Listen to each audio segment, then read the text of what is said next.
theyeshiva.net.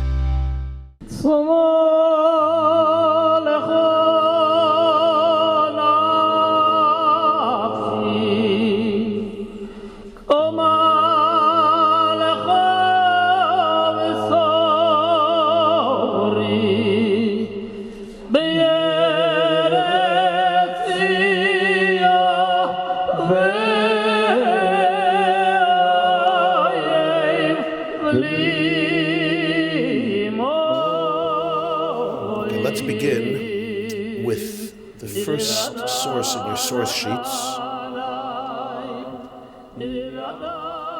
which is a Gemara in Masechta B'chayres Daf Ches Amud Beis. B'chayres Daf Ches Amud Beis, B'chayres 8b. The story we're going to learn now needs context, like every story, but especially this one. The Gemara there in Tractate B'chayres discusses a fascinating debate that took place between Rabbi Yehoshua ben Chananya and 60 sages of Athens in Greece. The sages, the scholars of Athens, Atuna or Asuna, was known as the home of the greatest philosophers of the time. And even after Rome ultimately conquered Greece, and therefore it was under the leadership and under the authority of the Roman Caesar, the sages of Athens, as they were known, were not very fond of the Roman Caesar, and they continued to represent the highest of what was available then in Greek philosophy. The greatest sage and debater among the Jewish people at the time was a man named Rabbi Yehoshua, the son of Chananya. He was a Levi, and he was still from the Meshayrim. The Gemara says in Masechta Erkin that he was from the Meshayrim. He was from the singers in the second Beis HaMikdash. The Leviim, as you know, would hold a daily concerto in the Beis HaMikdash in the morning and in the afternoon when they offered the Karban Tamid. And there were many musicians and many vocalists. And Rabbi Yehoshua ben Chananya was one of the great vocalists at the end of the second Beis HaMikdash, and he observed the destruction of the second Beis HaMikdash. He is one of the two students who carried out his Rebbe, Rabbi Yochanan ben Zakkai, from the besieged Yerushalayim outside of the city, feigning as a corpse, as a dead man that can't be buried, in order for him to be able to meet Aspasianus Vespasian, who was the Roman general at the time and later would become the Caesar, the emperor. So Rabbi Yehoshua ben Chananya was in the Beis HaMikdash, and then he observed its churban. He was considered the greatest representative of the Jewish people in terms of many debates that the Jews were forced to have with the people living in their environment who forced them to get into various debates. Rabbi Yehoshua ben Chananya was that man. So the Gemara says in B'chayres that the Roman Caesar was probably Adrian, although we're not sure, summoned Rabbi Yehoshua ben Chananya and wanted he should debate the 60 greatest Greek philosophers who lived in Athens, whom the Gemara defines as Sabi Debei Asuna, the elders of the house of Athens, meaning the greatest scholars and philosophers of Athens in Greece. And Rabbi Yehoshua ben Chananya traveled from the Holy Land, from Eretz Yisrael to Athens. He meets the 60 sages of Athens, and they engage in a long, complex, and profound debate, ostensibly dealing with the basics of Jewish faith in contrast to the fundamentals of Greek philosophy, Greek mythology, Greek scholarship, Greek literature, etc. The challenge is, when you read the Gemara, the whole debate is recorded, but nothing is straightforward. It's all written in riddles. It's all written in riddle-like language. So when you read it, it seems like two children who are fighting with each other. For example, they tell Rabbi Yehoshua ben Chananya at one point, they ask him to disprove Judaism when a chick dies while it's still in the egg never hatches. If you believe in a soul, where does the soul go out from? Because the egg is sealed on all sides. And with this, they try to invalidate Judaism. So Rabbi Yehoshua ben Chananya says simple, the same way the soul got in. And that's the end of the debate. The next day, they ask a question. They ask him, how do you preserve salt, that it shouldn't experience decadence? So Rabbi Yehoshua ben Chananya says, you take the amniotic sac of a mule, and you put the salt in the sack and it preserves the salt. So they say a mule doesn't reproduce. He says, and salt doesn't get spoiled. That's that debate. And so it goes on more than a page in Gemara, back and forth, questions and answers that at first glance don't seem to have substance. And yet here you have the greatest Jewish scholar, one of the greatest Jewish scholars of the time, debating the greatest Greek philosophers at the time, and you try to understand what is going on in this debate. So here is one of the debates that takes place between them. And you see what I mean from this one as well. Zog the Gemara, these are the words of the Gemara. Aisu le trei bei. They brought to Rabbi Yeshua ben Chananya 2 eggs. Amru lei, they told him, Hey de zakse uchmese, vehei de zakse chivarte.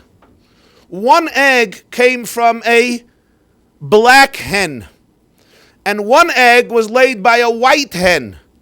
But the 2 eggs look identical, they're white. So they say, which egg, tell us, which egg came from a mother, a black hen, and which one came from a white hen?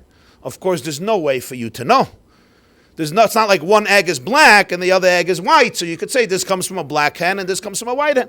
And with this, they are attempting to show how Judaism is archaic, absurd, and false. Aisi lahu iyu trei gvini. So Rabbi Yeshua ben Chananya does not remain indebted.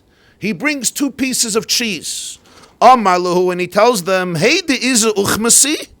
Which cheese was curdled from milk that came from a female black goat? Vehei, and which piece of cheese was curdled from milk? The izu chivrarti, that came from milk from a female white goat. Can you distinguish which piece of cheese originates in a black goat, a dark goat, and one in a white goat? They say we can't, because of course both pieces of cheese, as you know, are white. And with this, Rabbi Yeshua ben Chananya triumphs in the debate. And then they go off to another debate. And so it goes, debate after debate, all riddle after riddle after riddle, completely eclipsed in enigmatic and symbolic language, which at first glance does not seem to carry any substance. But all of the commentators obviously understood that the Chazal, in a very profound and brilliant way, were conveying the ideas and the exchange between these 2 parties through these riddles. Whether they communicate that, and it seems like that's how the debate happened originally. That's why it was recorded that way. Chief among them is the Maharsha. The Maharsha, Meirenu Harav, the Maharsha is Shmuel Eliezer Halevi Edels. The Maharsha is, of course, the most basic, or one of the most basic commentators on Shas, on Gemara. And the Maharsha in his commentary on Chayris, Chidushei Agados Maharsha, has a long, very long discussion on all of the exchanges explaining the symbolism. The Maharal of Prague, also has, in his commentary on Shas Chidushei Agados, the Maharal also has his own interpretation of these riddle-like exchanges. The Vilna Gaon has a chibur, a little small volume, that discusses the debates between Rabbi Yeshua ben Chananya and Sabbai de Be'asuna according to his style. Rabbi Nachman of Breslov in Likutei Maharan has a section on some of these stories. Rabbi Levi Yitzchak of Barditchev in Kedushas Levi has a section on explaining some of these stories. So you have really diverse and fascinating interpretations from various Gedolei Yisrael of different camps and different systems and different ways of thought to explain these debates.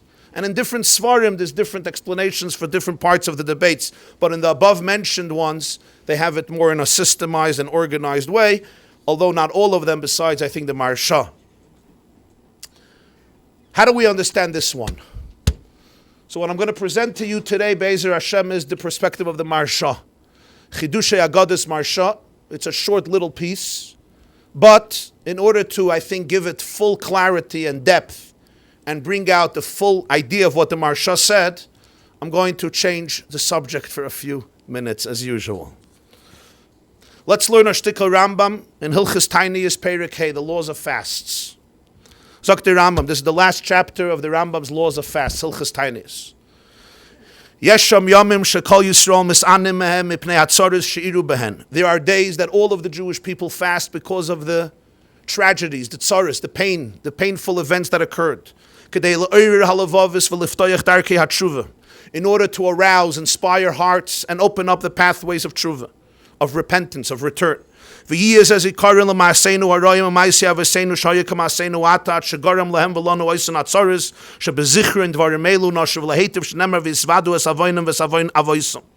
Rambam says this will serve as a reminder, not only to the negative calamities, but to the negative events that they and the deeds of our fathers, like some of our deeds today, which caused all of these, which caused them and us these distressful experiences, and remembering it might inspire us to become better. And then the Rambam continues in the second halacha, ve'eluhein, these are the days that all Jews fast. Number 1, Yom Shloisha b'Tishrei, the 3rd of Tishrei, Shebay Ner Gedalia ben Achikam, v'nich begacheles Yisrael, hanishara v'siviv lehem galusat. Gedalia, the son of Achikam, was killed in Eretz Yisrael, and the last embers of the Jewish people that remained after the Babylonian destruction of Nebuchadnezzar left Gedalia as a general, as a leader in Eretz Yisrael. It was destroyed, and the exile ultimately resulted from that, the ultimate exile. Asiri b'Tevis shebay samach melech Bavel Nebuchadnezzar Roshal Yerushalayim ve'viyah b'matzir v'matzik. The 10th of Tevis, when the Babylonian monarch Nebuchadnezzar besieged the city of Yerushalayim and placed it in a siege and in a matzik. Matzik is a distress, terrible distress. V'shivasa b'Tamuz. The next day, the fast day, is the 17th day of Tamuz. Chamisha dvarim irubai, 5 things happened. D'shtabra haluchas. Moshe Rabbeinu broke the tablets. The tablets were broken on Shivasa b'Tamuz. Number 2, Batel hatamid mebayis rishon. During the first Beis HaMikdash on the 17th day of Tammuz, that's when the carbon tamid was obliterated. The Jews could not offer anymore the daily offering, the sheep in the morning, the sheep in the afternoon. Number 3, Hufka Yerushalayim b'churban sheni. The city of Jerusalem was breached. The walls, the fortress of Yerushalayim was breached during the destruction of the second Beis HaMikdash on Shiva Asa b'Tammuz. The reason the Rambam says here Churban Bayis Sheni, even though the Mishnah Masechta Tainis, of course, says that Hufka Ha'ir was both in Bayis Rishon and in Bayis Sheni, and the Rambam says only Bayis Sheni, and the answer is because the Gemara asks a question that the source of these fasts comes from Zechariah HaNavi, as the Rambam is going to explain, and the date that's given in Tanakh for the breaching of the wall of Jerusalem is not Yud Zayin Tammuz, but Tes Tammuz, the 9th of Tammuz, not Shivasa b'Tammuz. So the Gemara says, Kan b'churban Rishon, Kan b'churban Sheni. By the first Beis HaMikdash, it was Taket Tes Tammuz. The second Beis HaMikdash, it was Shiva Asa b'Tammuz. That's why the Rambam says, Hufka Yerushalayim b'churban Sheni. I should just say that it's an interesting topic. It's a separate shir, really. The Yerushalmi has a different answer for the contradiction. The Yerushalmi says, Kilkul Cheshbonis Yeshkan, meaning that really the first Beis HaMikdash, the walls were also breached on Shivasa b'Tammuz. It was both. In other words, the Mishnah is actually talking about both Batei Mikdash, not only the second Beis HaMikdash. The reason the Navi says that it happened on the 9th of Tammuz, there was a Kilkul Cheshbonis, meaning they got confused in the calculations, and therefore they said that in the first Beis HaMikdash it was the 9th day of Tammuz. So the Marsha asks, what does it mean they got confused? What does it mean they got confused? What happened? So he says something very interesting. We know Chazal tell us that one of the gzeiros, one of the decrees, the edicts that the Babylonians made against the Jewish people was they would not allow them to use their calendar. So therefore they could not use their calendar. They had to use the Babylonian calendar. Now the Jewish calendar is a lunar calendar. It follows the orbit of the moon.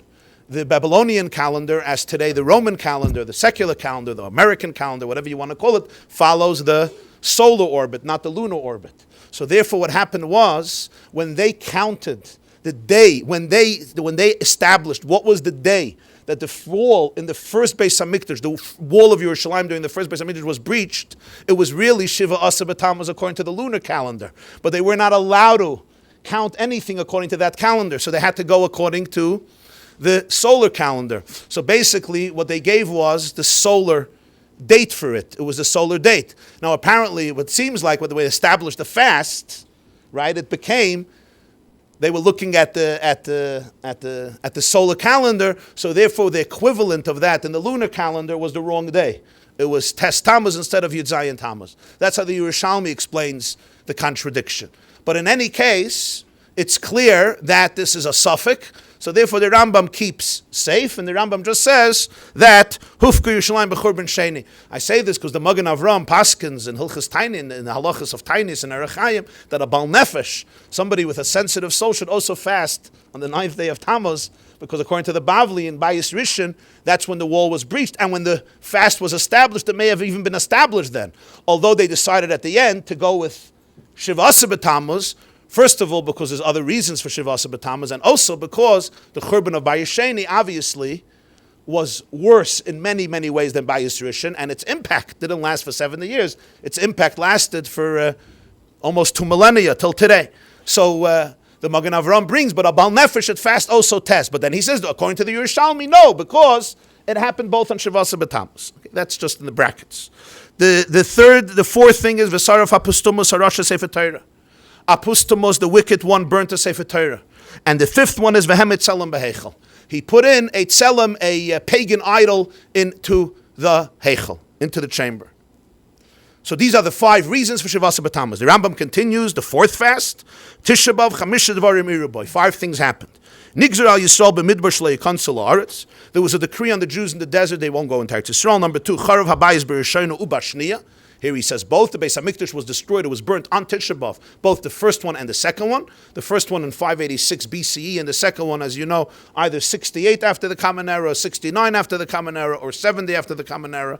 Depends which sefer you look at, but it was one of those 3 years, 68, 69, or 70 after the Common Era, when the second Beis HaMikdash was destroyed on Tisha B'Av. V'nilcheda ir g'doilo beitar hoyo shma, v'hoyo ba'alafim u'revavis mi Yisrael. The Romans conquered a huge city, it was called Beitar, in which thousands and myriads of Jews lived. They had a great king.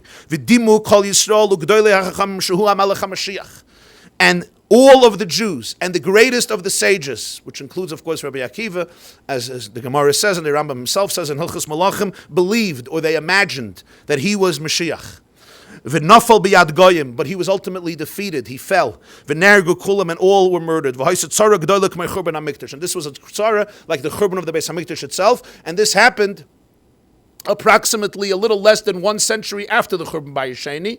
It happened around 130 after the Common Era, so around 60 years after Churban Bayis Sheni, Rabbi Akiva's generation, when Bar Kochva stood up and almost successfully extricated Judea from the hand of the Romans. I think for 2 or 3 years, he literally ran an independent melucha to the point that he made coins, he minted coins, Bar Kochva minted coins, and then it all ended in disaster.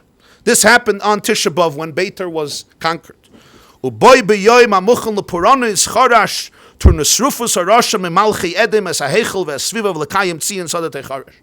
that day that is conducive for Puranius, for negativity, for calamities, Turnus Rufus plowed the Heichel and the entire environment. In other words, the Harabayas, the Temple Mount, he plowed into earth, as the Pasuk predicted, Sia and Zion will be plowed like a field. So the Rambam here defines the fasts that all Jews fast. The first is Tzom Gedalia, Asar B'Tevis, Shivasa B'Tamuz, and Tisha B'Av. And then the Rambam concludes this chapter and he says, now listen to his words, Kol HaTzoymas Ha'elu, all these fast days, Asidim Libata L'Mais HaMashiach, they will all be obliterated during the days of Mashiach. V'lo yoit, Ela Shem Asidim Liyas Yomim Tovim V'yimei Sasim V'Simcha. They are destined to become holidays, good days, and days of festivity and joy. Shenemar, the Pasuk says in Zechariah Perek Ches, the Navi says, Koyamar Hashem Tzvakos. So says Hashem. Tzayim HaRevi, V'tzayim HaChamishi, V'tzayim HaShvi, V'tzayim HaAsiri, Yiyeh LeBeis Yehuda, L'sasin, L'simcha, L'merdim, Tovim, V'emez, V'shalom HaHevu. The fast of the 4th month, Tamuz. The fast of the 5th month, we're counting from Nisan. The fast of the 4th month, Tamuz. The fast of the 5th month, Av. The fast of the 7th month, Tzom Gedalia on Tishrei, and the fast of the 10th month, which is of course Tevis, Asar B'Tevis, they will become for the house of Yehuda a day of joy and festivity, and days of great holidays, Merdim Tovim, and you should love and cherish truth and peace. This is what the Rambam tells us from the Pasuk in Zechariah. To the point that if you look in the next source, Psikta Rapsi, Pirush Al Naris Bavel B'Soifai, the Medrash known as Psikta Rapsi says, Ein Simcha Ba Ela B'Tisha B'Av. The great Simcha will come only on Tisha B'Av. And here, the commentators throughout the generations wondered about something. You can understand that if something terrible happened to a particular person on a day, and that day is always remembered as a day of calamity, as a day of distress, as a day of agony, especially when the agony continues, and its effects are not just it happened once, it continues and continues, so the person on this day always fasts or always remembers the pain of this day. And then the cause of that pain is removed. So there's no need anymore, perhaps, to be sad on this day, and the reason is because the reason is gone. If the reason is gone, the effect is gone. The question is, why will these days become Yomim Tovim, even greater than a regular day? These days were days of suffering. The suffering was taken away.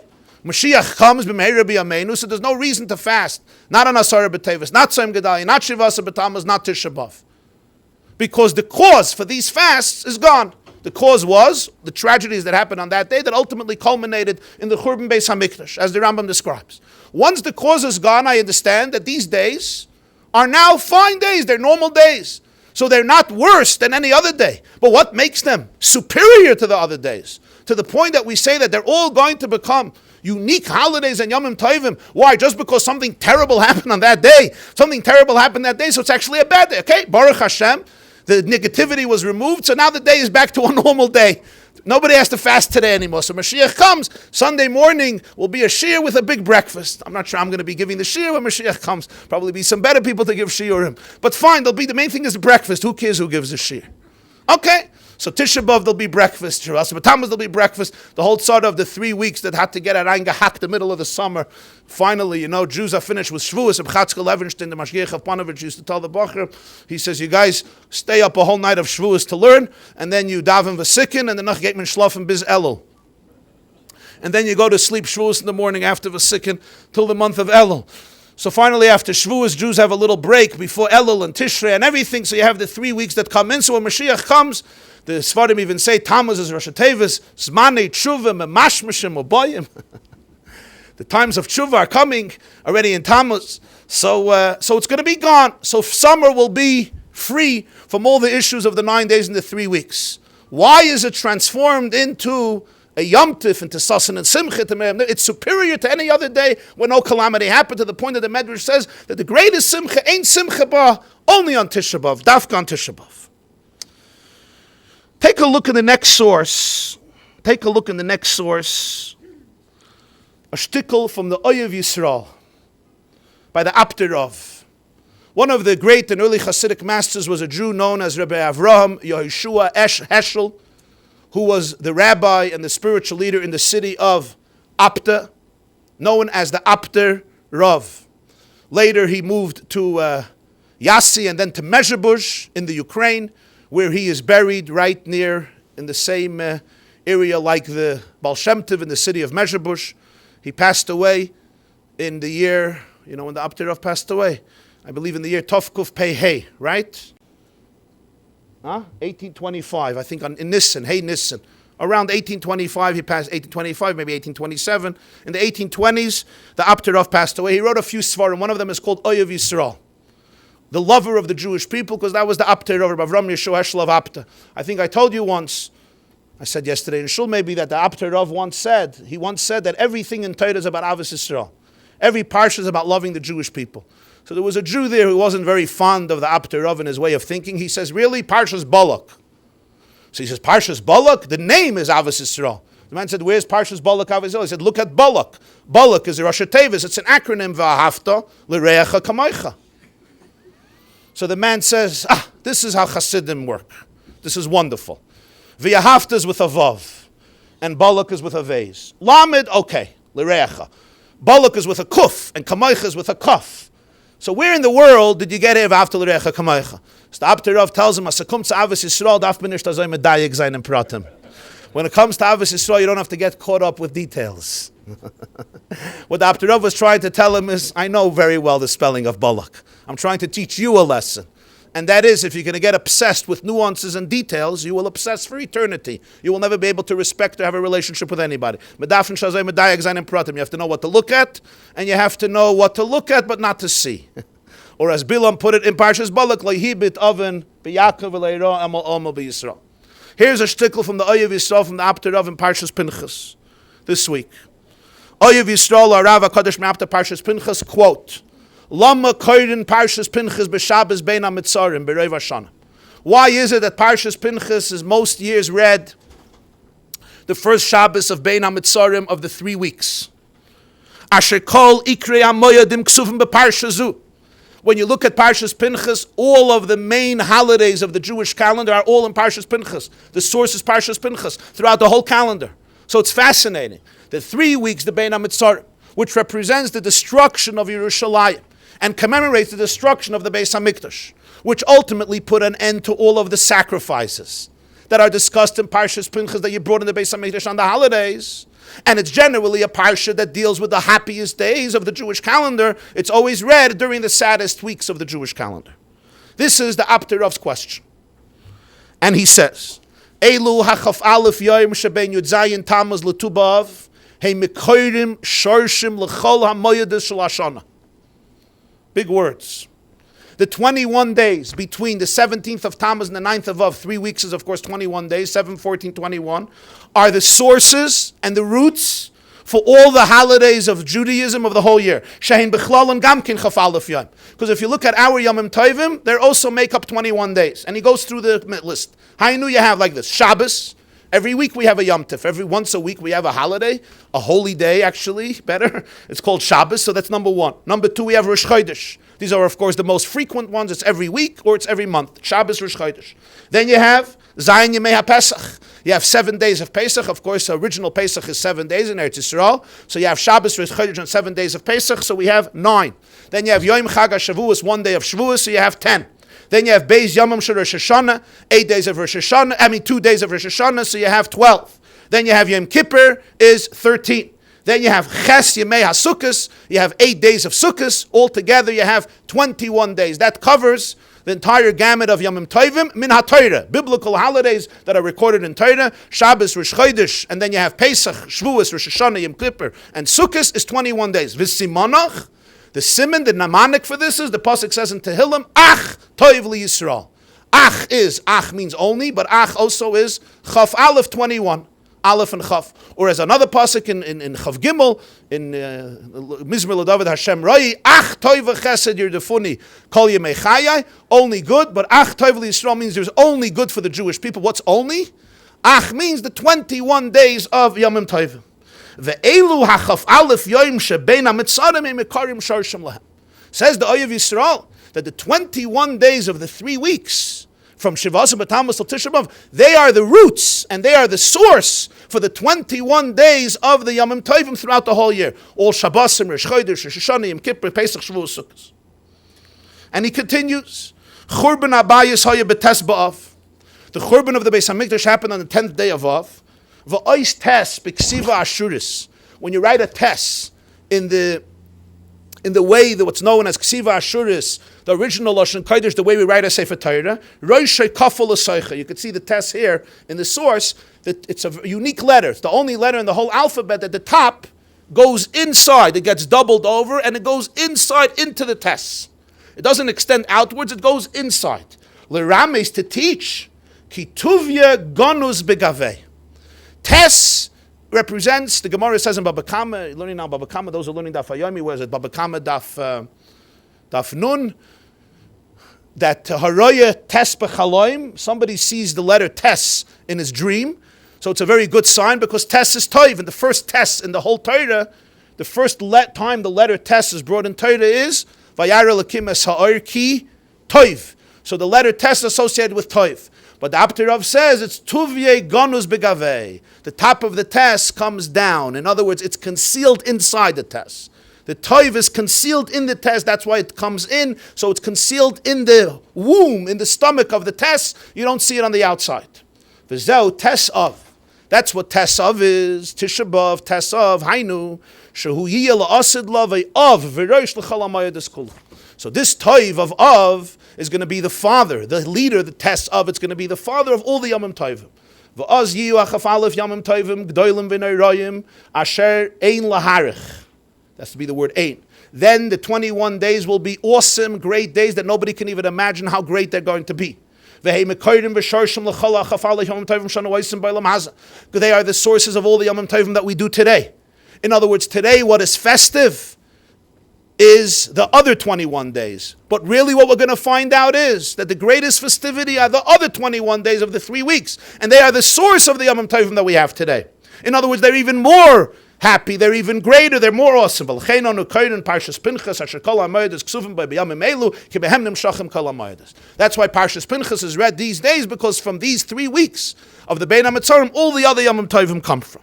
Now you read this Apter Rav, it's like a little strange, because these 3 weeks are the source of all the Yomim Tovim, when these 3 weeks are supposed to be, and in halacha they are, and in history they are, the saddest days of the Jewish calendar. One of the psukim in Eicha that Yirmiyah Hanavi wrote to commemorate and describe the destruction of the first Beis HaMikdash, which he experienced himself, is a pasuk in Eicha, Perek Gimel, pasuk Tesvav. He says, "His biani b'meroirim hirvani lana." The Rebbeinu Shalom satiated me with bitter herbs, and he gave me to drink the liquid that comes from a bitter poisonous grass. In other words, Yirmiyahu Hanavi is lamenting his fate, that he had to become satiated from maror. Imagine the only food a person has available is maror, and not the maror that we have that's already nishtazay geferlich, but the real bitter herbs, and that's what you become satiated with. And all you have to drink is lana, is the liquid that comes from a very bitter, venomous grass. That's what Yirmiyah says, is biani b'meroirim hirvani lana. He satiated me with bitterness, and he gave me to drink from a bitter lana, as an esav mar, a bitter grass, a bitter blade of grass. This is a pasuk in Eicha, read on Tisha B'Av, of course. Comes the Medrash Rabbah in Eicha and has quite a fascinating interpretation on this pasuk. Zog the Medrash Eicha Rabbah Psichti Yud Ches, your next source. Reb Avin Pasach. Reb Avin opened up his shir, and this is what he said. By the way, there are more source sheets, I believe, if anybody wants, right? There are more source sheets if anybody wants. Reb Avin Pasach, Reb Avin said, his biani b'meroirim, he satiated with maror b'leil Pesach shel Yom Tov Harishon. Yirmiyah is talking about the night of Pesach. The night of Pesach, a Jew is satiated with maror. That's what he's talking about. Hirvani lana b'Tisha B'Av. When did he give me to drink from the bitter grass? That's on Tisha B'Av. So the pasuk is talking about 2 states, 2 days in the Jewish calendar. His biani b'meroirim is Pesach. Hirvani lana is Tisha B'Av. Mimashe is biani b'leil Yom Tov Harishon shel Pesach. Hirvani b'leil Tisha B'Av lana. From that which he satiated me on the first night of Pesach with maror, from that he gave me to drink on the night of Tisha B'Av lana. Heve, hoy, thus, b'leila yom tov edishon shal Pesach u'leila Tisha B'Av, v'alzeh yemakayin Yirmiyah Eicha yashra badat. That is why in the Jewish calendar, the first night of Pesach will always coincide with the night of Tisha B'Av. In the calendar, if you ever want to know which day Tisha B'Av is going to be, if you look when the first day of Pesach is going to be, Tisha B'Av will always be that day. That's why this year, for example, Pesach, the first day of Pesach was, of course, Shabbos. So Tisha B'Av also is going to be on Shabbos. The fast is pushed off to Sunday, but the Tisha B'Av itself is on Shabbos. Why? Yirmiyah already made that connection between the maror of Pesach and the lana of Tisha B'Av. And here again, one wonders. The maror we eat on Pesach is zecher to the galus that happened and the Jews left the galus. And yet Yirmiyah is making a juxtaposition between the day of ultimate freedom, of liberty, the day we were liberated from bondage, which is Pesach, to the day of Tisha B'Av when the Jews were sent back into exile and into bondage. In fact, there's no 2 days that seem as paradoxical as those days. One is a day of Geula, Zeichel Yitzias Mitzrayim, that we celebrate till today because it's the day we became free, and one is the day that commemorates the exact opposite notion and experience. Finally, a Gemara in Yuma. Sagt the Gemara in Yuma, Daf Nun Daled Amud Aleph. Amar of Katina said, B'shah shal Yisrael oilin l'regel, megalin lemes haparoiches, umarin lemes hakruvim shal yemurim zeh b'zeh. When the Jewish people used to come up to Yerushalayim, Pesach, Shavuos, Sukkos, they used to open up the paroiches. They would open up the curtain separating the Holy of Holies from the Holies, and they would show them the cherubs, the female and male golden cherubs that were there on top of the Aron. They were intertwined with each other. They would say, see your love before Hashem like the love of a chassan and a kala, of a man and a woman, a groom and a bride. Rashi says, Kruvim midubakin zebazeh v'achuzin u'mechapkin zezeh k'zachar ha'chayvikas anakeva. They were hugging each other like two who are really cherish each other and love each other. That's how the Kruvim were hugging each other, and this is what they showed the Jewish people. This is what the Gemara says in Yuma. The next page in the Gemara says, Amar Reish Lakish, B'shah she'nichnesu nachrim laheichel ro kruv ma'urin zeh b'zeh. When the Gentiles went into the Heichel, to the Beis HaMikdash, to destroy it, and they went into the Holy of Holies, what did they see? They saw the Kruvim, the cherubs, when Ma'urin zeh b'zeh, were hugging one another. They were integrated, they were intertwined, they were embracing one another. So all of the Rishonim, already the Migash, the Rebbe of the Rambam, the Talmud of the Rif, was Rabbeinu Yosef Migash, and the Rishonim, he's from the earliest Rishonim. And then many subsequent Rishonim, the Ritva and others, asked, this doesn't make sense, because the Gemara says that the Kruvim represented, the state of the cherubs represented the state of the relationship between the Jews and Hashem. So when they were close, the Kruvim were hugging each other. When they were semi-closed, they were looking at each other. And when there was alienation, then they turned away from each other, like a couple, it's called the eyes treatment. You don't look at each other. That's what happens. So this was actually a symbol of their state of their relation, the state of their relationship. How is it then that on Tisha B'Av, when they went into the Heichel to destroy it, they saw Kruvim Ma'urim zeh b'zeh, that actually the Kruvim were in the closest possible state of love and intimacy, when essentially it seemed like the most distant state possible.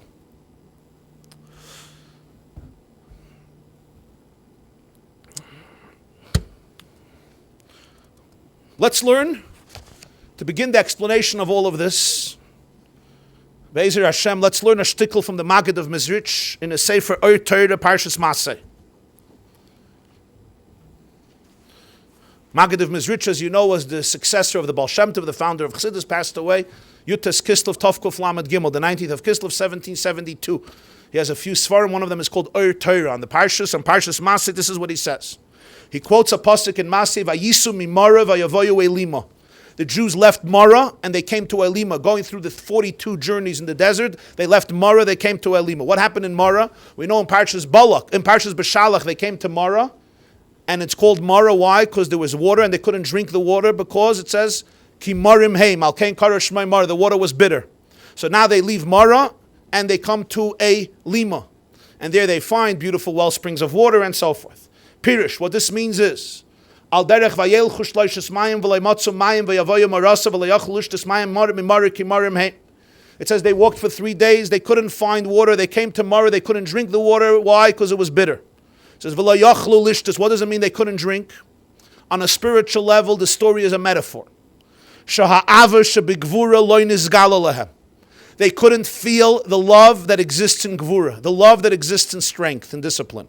Ki marim heim, because they were bitter. What does it mean they were bitter? Not the water was bitter. They were bitter. Bitter people, whatever they taste is bitter.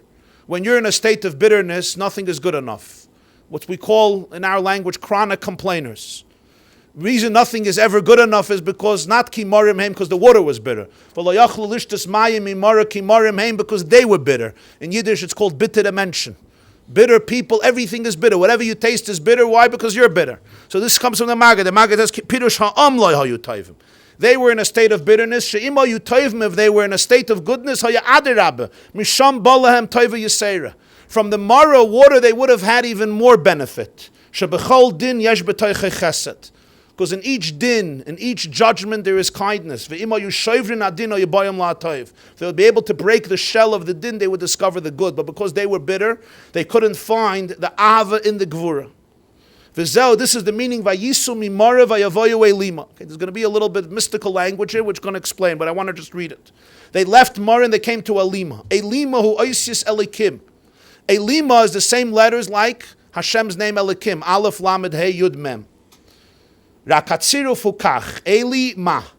But Elikim is Aleph, Lamed, Hey, Yud, Mem. And Elima is Eli, Keli, my God, ma, what? Eli ma. So it's the same letters like Elikim, but the combination is different.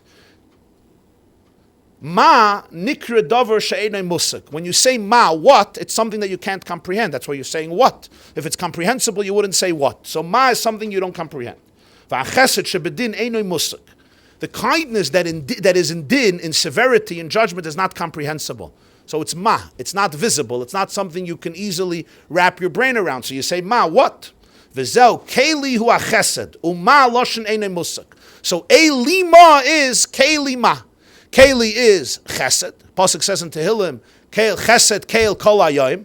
Keli represents kindness, but it's a type of keli which is elima. It's ma. It's something that I cannot easily see or wrap my head around. I say what? Ki v'keli lashon kel hachesed animshech ma'achachma. So that's they left Mara vayavoyu elima. They reached a place where they could recognize the keli in ma. V'zeu, this is the meaning. David HaMelech says, Hava lanu Ezras mitzar, shetheya Ezra ba mikoyach hatzara. The pasuk says, bring us help from distress. So it doesn't mean bring us help from distress. We should be able to see the help that comes from the distress. Hava lanu Ezras mitzar. We should be able, allow us to see the Ezra that's in the tsar. Hava lanu Ezras mitzar. In other words, vayisu mimara vayavoyu elima. To be able to have the elima. Now this is very abstract, mystical language. What does the Maggid mean?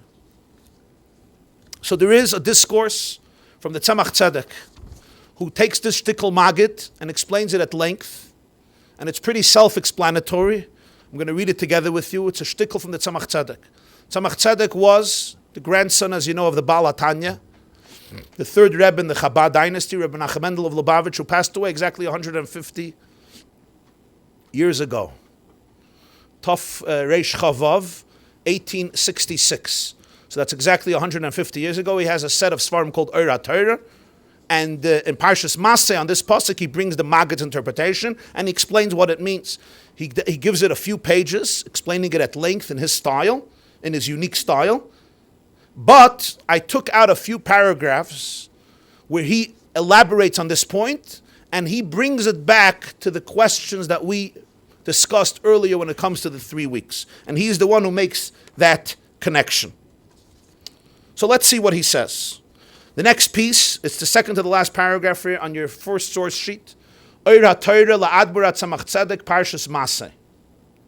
Yesh lahavin. We have to understand. I'm going to read it. I think it's going to be pretty self-explanatory. He's very... He's generally elaborate and explains everything in a very comprehensible way, at least very frequently. But I'm going to give some explanations here and there, but you'll get the mahalach, I think, pretty smoothly. V'yesh lahavin, one has to understand. Gam im yibana beis hamikdash b'mheira b'yameinu amin v'lo yiyeh avel b'tisha b'av. Even when the Beis Hamikdash gets rebuilt speedily on our day, so there won't be any more grief on Tisha B'av. Madua yiyeh Yom Tov v'simcha b'Tisha B'av. Why is it going to be a Yom Tov? Halei ein kan ella hayitziyah min hayogain. What Tisha B'av will be like is a day when we left mourning. V'yiyeh imkein ki'ilu lo nechrav. So it will be Tisha B'av will just be a regular day. The Beis Hamikdash was never destroyed on Tisha B'av because we're not going to be remembering it because it's going to be rebuilt. Shaloi haya tu b'av yoymar. So Tisha B'av will basically be like Tisha B'av before the Churban Beis Hamikdash. What was Tisha B'av before the Churban Beis Hamikdash? It wasn't a bad day. Ve'echi Yom Tov. How is it suddenly becoming a Yom Tov? Now, what's his question? His question is not just why are they going to make it a Yom Tov.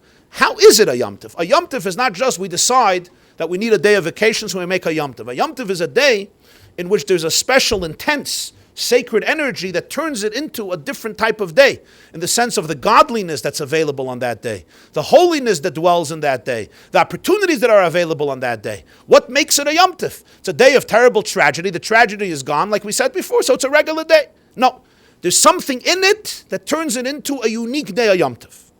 V'yuvan zal derech mashal. Let's give a mashal. Ha'oyev es b'nai mitzad ha'teva. Somebody who loves their child naturally.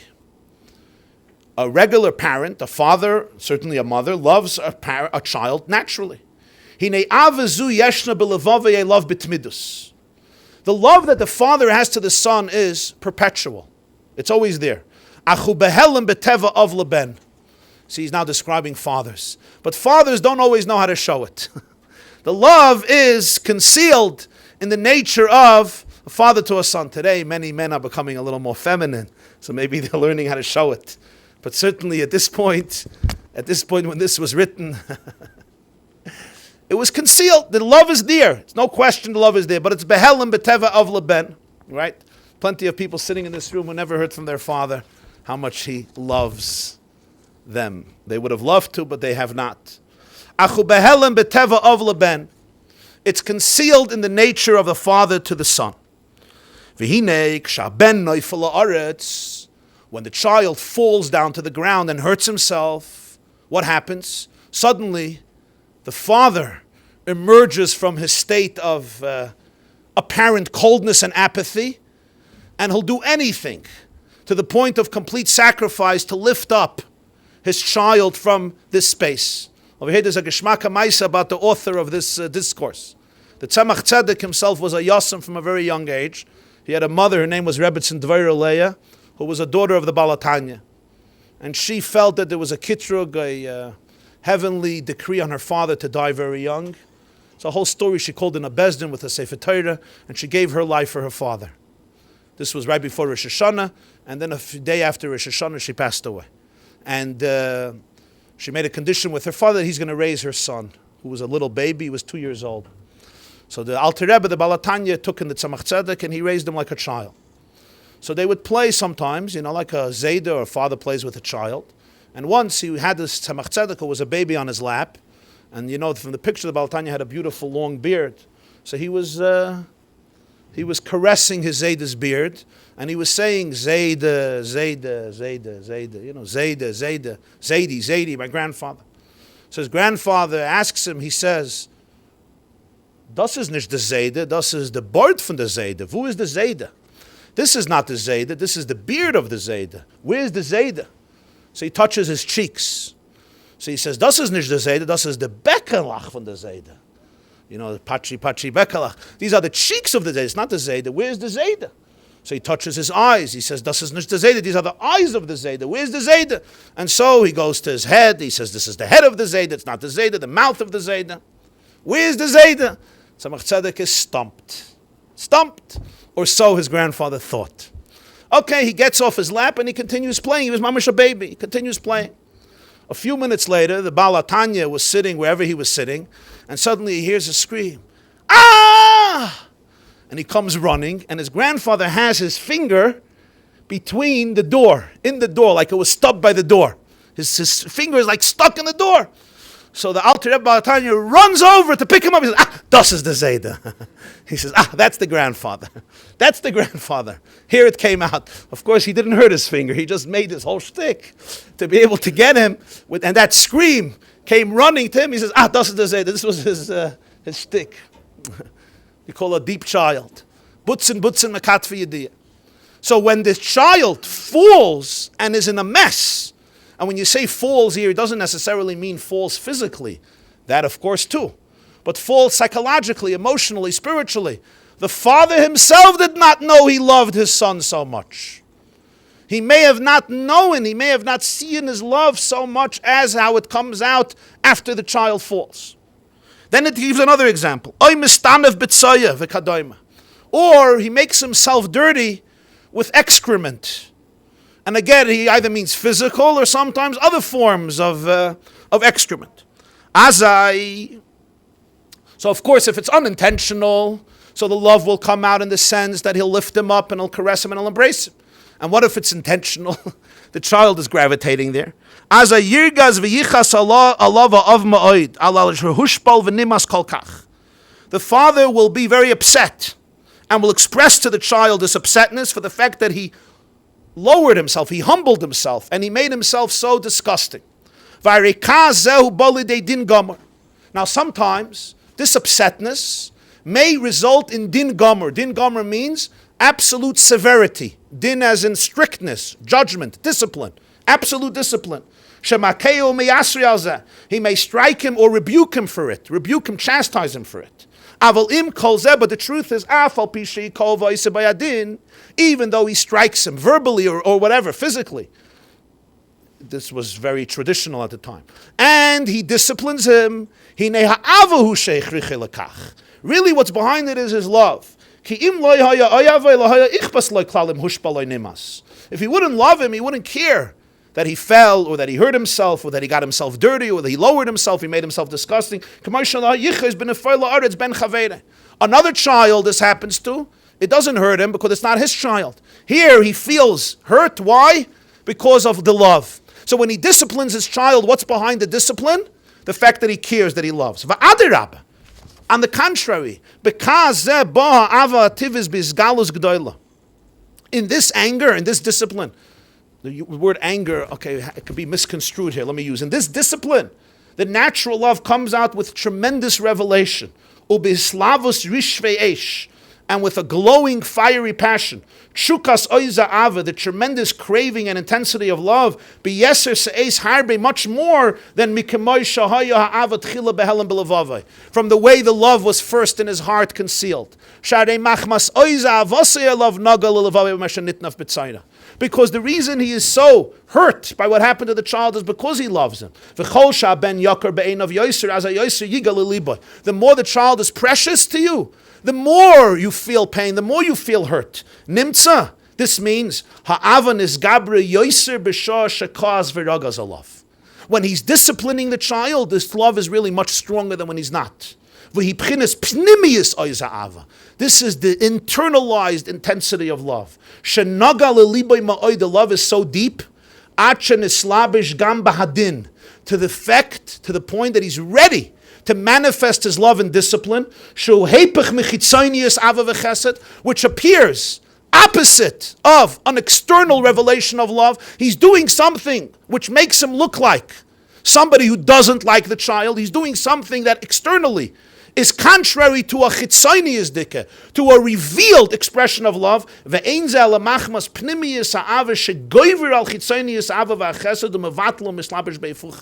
question is, how can a loving father do this to repress his natural external love? The love has to be so deep that he's ready to overpower the external sense of love, nullify it, and actually express himself in the opposite fashion. In the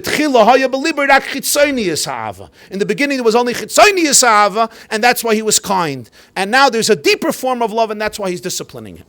What is the Rebbe the Tzemach Tzedek teaching us here?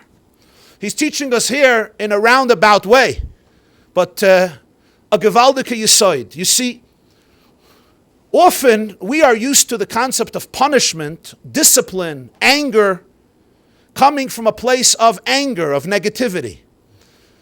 When do you punish your children? When do you penalize your child? When do you discipline your child? So many people will tell you, I come home, I'm in a bad mood, I had a long day, I have a headache, all I want is menucha. I want a little serenity. I want to be able to text freely for 4.5 hours. To be able to be absorbed in my iPhone addiction without anybody disturbing me. After all, it wasn't enough that I was on it a whole day. Nighttime is a time for serenity. Now the child is disturbing the father or the mother. So therefore, actually the metaphor here is the father. So the father lashes out and disciplines him. This, as you could see here, has nothing to do with discipline. That is actually gvura, that is ra, it's bad, it's not good. You're not allowed to. It's destructive. The only din, the only discipline that is allowed is discipline that is coming from love.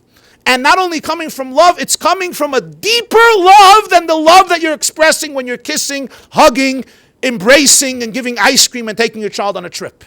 If the love that you're feeling in your heart when you're disciplining your child is not deeper than the love you're feeling when you're embracing your child, then the discipline is not coming from a place of holiness, it's coming from a place of selfishness and unholiness.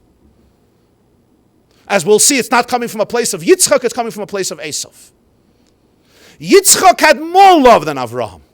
He's going to say soon, Avraham hoiledis Yitzchak. Yitzchak had more love than Avraham. Why? Because if you really love somebody, how can you discipline them? How can you penalize them? How can you do it? It's so difficult. It's so hard. Is it easier to tell your child yes, or is it easier to tell your child no? So if you're an angry, vengeful old man, if you hate yourself and you hate everybody else, it's always easier to say no. But somebody who's full of love, even if the love is not always the most expressed or explosive, it's always easier to say yes than to say no. Probably most mothers will say it's much easier to say yes than to say no. But just because it's easier doesn't mean it's better. Sometimes what the child needs is for you to say no, not to say yes. So for a person for whom it's easier to say yes than to say no, for them to say no, what do they have to do? They have to find within themselves a deeper love that is so powerful that it will overpower the natural tendency to give love and say, even though I would love to love, But if I really love, I have to do something else. Even though I would love to love, even though I would love to say yes, yes, yes, yes, yes, more candies, more lollipops, why not? You already finished 10 bags, finish 20. Why not? It can't kill you. Or whatever the yes is. Yes, take the toy, take another hour of video, another hour. I'll buy it for you, no problem. Yes, yes, yes. Even though it's much easier, and not only because I'm lazy, it could be it's easier because I'm a loving person and I want to be close to you. But nonetheless, I tell myself, because I really love you, and that love is very, very deep, so therefore I have to overcome and vanquish my natural desire to show love and engage in something that appears and is manifested as a motion, as a movement, that is l'cha'oira, the opposite of Ava, the opposite of Chesed. Why? Because I love you much more. If I wouldn't love you so much, I would say, it's much easier to say yes. But because I love you so much, I have to actually challenge my emotion of Chesed, my chitzonius ha-Chesed, my inclination to express love, and say, if I express love here, it's nice, it's geschmack, it's delightful, it's beautiful, it's loving. But it's not really, really loving. In long term, it's not loving. It's not good for this child. It's not healthy for this child. It's not productive for this child. I'm enabling behavior that will create a monster, or will create somebody who doesn't know responsibility, or will create somebody who doesn't know their value, or will create somebody who doesn't know how to be a mensch and live in this world. So what's the benefit of it? The benefit of it is that it feels good, it's nice at the moment, but it's not really, really loving. That discipline, that's holy discipline. In other words, practically, if before you're disciplining your child, your heart is not exploding or at least imploding with love, then you have to be very careful with this discipline. Because then the discipline might be destructive. It might be there to crush. I'm just in a bad mood. Like sometimes we know discipline or punishments, the word punishment associates within most of us the feeling of a person who lost control and simply needs to show how powerful they are, simply to get back at you, or to vent their frustration, or to show you who's boss. So the word punishment in our minds, or din, or kas, or roiges, or haka, are all understood as things that come from weakness. And if we would only be a little more confident and a little more wholesome, we wouldn't do it. A mother once asked me if you're allowed to slap a child today. If in today's day and age you're allowed to hit a child. So I remembered something I once heard from a wise man, and I told her, I said, what do you think? That's always the best answer. So she says she's having this argument with her husband. Her husband says, today you're not allowed to. And she says, you have to sometimes today too. I say, b'may kamifligi, what's the svaras hamachlaikas? She says, because my husband is never home, so it works for him. Of course he doesn't have to slap the child. He's never home. He doesn't have to deal with them. Not Sunday, and not Monday, and not Tuesday, and not Friday. He says, hamachaya. And the moment it gets stressful in the house, he always has daf yomi to go to. So it's always good. There's always a shir going on in 18 Forshey or somewhere else. So it's wonderful. But I have to stay home. So it's very nice to say you don't have to spank the child. So I told her, I said, listen, I'm not going to get involved in local politics, the debate between your husband and your wife. I'm sure you're both wonderful people. You'll work it out. I'm just going to give you a piece of advice. Sit down one night when all the kids are asleep and the house is calm and the house is clean and you're not exhausted. If there's such a metzias, maybe in the next 30 years, sit down one night when you're not exhausted and the house is clean and the house is calm. And when you're in a reflective mode, take a pencil or a pen and write down on a piece of paper, what are the things that my child does that deserve a frask, that deserve a spanking? In other words, it should be premeditated. It should be thought out and calculated. It shouldn't be impulsive, spontaneous. The orange juice spilled on the counter, I just finished cleaning it, trach. You made a mess. You're not it. You hit your sister. No. Nothing impulsive. There's a list. You put the list in your pocket or you put it somewhere in your drawer. And when your child does something, before you take out the list. If it's in the list, fine. If it's not in the list, you're not allowed to do it. But the list has to be made when you're calm and cool and relaxed. Let me know how many items will be on the list. That you sit down and write down, for this, I have to hit my child. There's no choice. You know what the conclusion was? You know how many items were on the list? You're not home, so you don't know. Okay. She couldn't find anything. She couldn't find anything. Why? Because when you're thinking calmly, what did he do? Okay, this happened because he was tired, because he didn't realize, because he was exhausted, because this one was exhausted, because suddenly she realized that he's not the terrorist. But when you're in a state of anxiety and you don't have control, and you are stressed out, and you're exhausted, and you haven't eaten, you haven't eaten in 2 days, and you haven't drunk in 3 days, and you haven't slept in 17 years, so naturally, you plots, you vent. That's what happens. You know, a person doesn't always have that self-control. It's a normal thing. That's also human. That's also normal. But from a place of meditation and wholesomeness, the picture changes. That's the issue. The issue is not spanking, discipline, not discipline. The issue is, before you discipline your child or your student, are you in a place where you're feeling an incredible outburst of internal love? Even more love than the love you're feeling when you're kissing the child, embracing the child, playing with the child, having positive connection with the child, going on a trip with the child, playing ball with the child, whatever it is. Even more, because if the love that precedes the discipline is not deeper than the love that is being displayed in a moment of positive interaction, then the discipline is not warranted. The discipline is unjustified. What justifies the discipline is that it's Mesiras Nefesh for me, that it's hard for me, that it's easier for me not to do it. If it's not easier for me not to do it, don't do it. I'm in a state where I love this person to pieces. The natural instinct is give them a kiss, or just move away, go away, or ignore. But because I love you to pieces even more, because the love is so deep, I'm going to overcome my natural inclination to love, and I'm going to discipline you.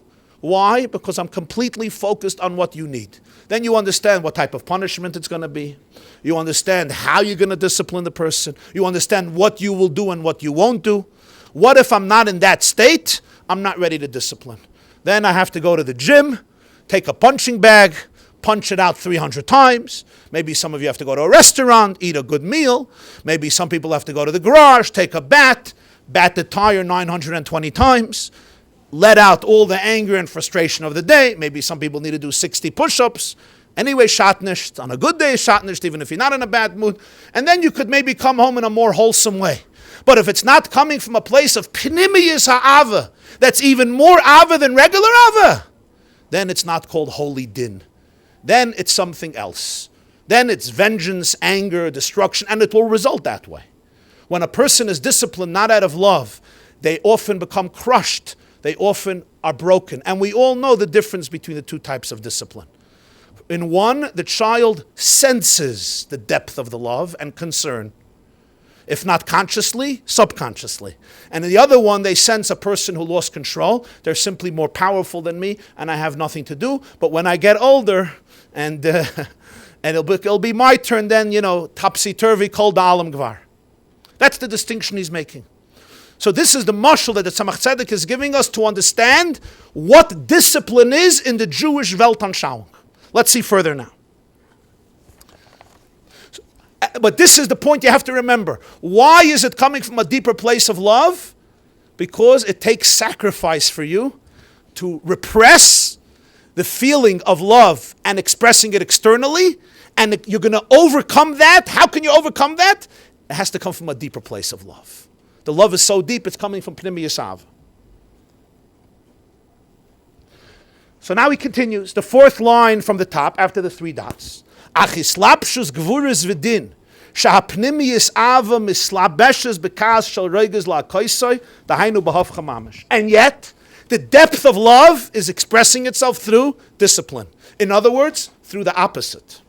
You're telling the child no. You're creating a distance. You're creating something that seems like a barrier between you two. That's what discipline is. Discipline is you're challenging the person. You're telling them no. So l'cha'oire, what you're seeing is gvura, restraint, discipline, barriers, borders, the opposite of love. But really, it's coming because there was more love. And because there was so much love, you were ready to forego your natural inclination to just express the love in a ordinary fashion. So in this discipline, I'm not translating it anger, and the reason is because psychologically, most of us, when we hear the word anger, we don't think it's controlled and wholesome. We hear the word anger, we know what it means. It means we lost ourselves. We're in a place of insecurity and fear. When he says kaas, he means kaas that's actually cerebral. I'm upset about what happened, and I'm trying to fix it. I'm not being impulsive because I feel weak. So it's a different type of kaas. That's why I'm calling it discipline. There's two opposites. Hapnimiyus shel kaas. If you excavate the discipline, what's behind it? You'll find a passion of love. You'll find fiery love more than the kiss. When he gives the child the chocolate, or when he gives his child the ice cream, you see expressive love. When he says, I love you, mwah, and he hugs him, you see love. In the discipline, if it's real discipline, coming from a person who works on himself, coming from a person who truly loves his child, if you'll go deeper, you'll see more love. You know why you'll see more love? Because for him to, if he loves his child, for him to do this, for him to, it's so unnatural, it takes Mesiras Nefesh. That means he loves him so much, he's ready to go on Mesiras Nefesh to discipline him. But if it's easy for you to discipline, then you need help. If it's easy for you to discipline, then it's a little bit of a dangerous situation. Certainly don't be it. In other words, it's difficult for him. So why is he doing it? Because his love is too intense, and therefore he's foregoing his natural ava. So on a deeper level, you see a tremendous ava. But if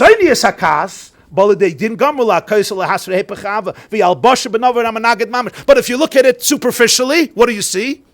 You see discipline, you see severity, you see harshness, you see boundaries. In other words, the deepest love is in clothing itself, it's putting on a garment, it's expressing itself through something that's mamish, the opposite of the ava. Aval ein halbosha emes. But it's not really dressing itself in something opposite. It's not that he really lost his love. We all see. The moment the garment is removed, nishar pnimiyas hakas lavat. After the discipline, what's left is the internal emotion of the discipline, the tremendous love that brought him to this discipline. And then he says, Va'az yifka ha'av alav be'ein chemla yisera lama hiko ki hasai kadin mamash. And then the father will start weeping and ask himself, why did I have to do such a thing which was so unlike me and so unbefitting me? Because it was din mamash. Only a person who feels the pain of the discipline, who feels the pain of it, only that person, that father who's crying after the serious discipline, then you know that the discipline is authentic, it's holy, it's coming from a place of chesed. Why? Because throughout all of it was full of love. And therefore, after he's done with the outer show, that's what comes out, the tremendous love. The child feels how the father is weeping for the fact that he had to strike him. Now, when you got a patch, did the person after he patched you sit down and cry? In yeshiva, did that happen? Trach, and then he went and cried? Or he went to smack the next guy? So this is what I also told this mother. I said, maybe you're right, but the child has to see you cry for half an hour afterwards. If you could do that, fine. If you're not going to cry for half an hour afterwards, just be very careful before you're doing it. Why? Because the question is if I'm in a space of love or I'm not in a space of love. If I'm in a space of anger, I'm human, I'm fine. Gesund to hate. But don't call yourself an educator. You're not an educator. You're an angry man. I got it. You're a frustrated woman. Fine. You're human, but don't call yourself a mechanech. Right now, you're not a pedagogue. You're in a place of weakness. In fact, you are the child. You need a little bit of love. You're the child. How can a child educate a child? How can a 6-year-old educate a 7-year-old? Doesn't work that way. You have to be an adult to educate. To be an adult, you have to deserve to be an adult. It's not by passport. והראינו רואים מזה שלאחר הקון נשאר פנימיוס האהבה שבו ברשפה יש הכעס בסלאבוס יסיידה בשביל הדין להקויס. And therefore, after the striking, what's left? What's left is the core emotion, the tremendous love that fueled the discipline. אבל אחר הכל נשאר במעלוסם מצד אוי זהבה שיקאיס בסלאבוס רשפה יש ביססייס הרבה מכמוישה התחילה בהלם. So now, after the discipline, the love that emerges, if it was there and the discipline came from it, is more love than would have ever come out without the discipline. Because without the discipline, it was just the regular flow, and the father's love is often concealed. When the child fell, in his first example, he showed the love to lift him up. When the child messed up his life, or is messing up his life, or is doing something that requires this level of thoughtful, loving discipline, the love that emerges in the discipline is far deeper, which is what allows him to discipline his child, contrary to his natural nature. And therefore, after the discipline, what emerges is greater love than ever before.